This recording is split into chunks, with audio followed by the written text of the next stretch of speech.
Hi, this is Jim Blasingame, the Small Business Advocate. Let's talk about the connection between liberty and entrepreneurship. The first Plantagenet king of England, Henry II, is important to contemporary small business owners because he's considered to be the founder of a legal system to which entrepreneurs owe their freedom to be. Ambitious and highly intelligent, Henry's attempts to consolidate all of the 12th century British Isles under his rule created the need for order. And while the subsequent reforms were intended more for his political expediency than to empower the people, they actually gave birth to a body of law, now known as English common law, which replaced elements of the feudal system that included such enlightened practices as trial by ordeal. 6 centuries after Henry's death, the legal and cultural tide of personal freedoms and property rights that evolved from his reforms were being established across the Atlantic. In the colonies, a group of malcontents called America's Founders envisioned, created, and fought for a new interpretation of Henry's legacy. But their plan was different because it was sans kings. In The Fortune of the Republic, Ralph Waldo Emerson wrote, "We began with freedom. America was opened after the feudal mischief was spent.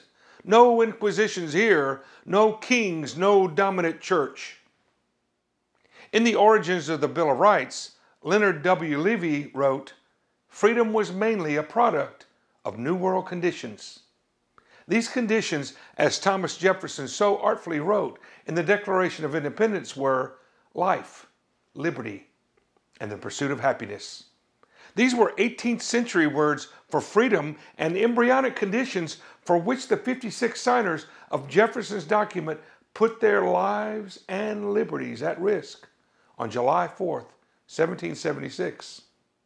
But America's founding documents weren't perfected until they perpetuated rights that were, as John Dickinson declared a decade earlier in 1766, born with us, exists with us, and cannot be taken from us by any human power without taking our lives. By definition, entrepreneurs take risks, but only freedom to enjoy success can make those risks acceptable. Thank you, Henry II. Research shows that there is a direct connection between the rate of new business startups and economic growth, and the American experiment has demonstrated that a healthy entrepreneurial environment fosters national economic well-being. Thank you, founders. Without their vision, courage, passion, and sacrifice, it's doubtful that entrepreneurship as we know it would exist today. And if capitalism is the economic lever of democracy, entrepreneurship is the force that renews the strength and reliability of that lever for each new generation. We began with freedom. Freedom to dream and to try. Freedom to succeed and to fail. Freedom to own and to enjoy. Freedom to accumulate and to pass on to the next generation. We began with freedom and entrepreneurship was born. We began with freedom and capitalism was made to flourish. Write this on a rock. America began with freedom, and the world is the better for it.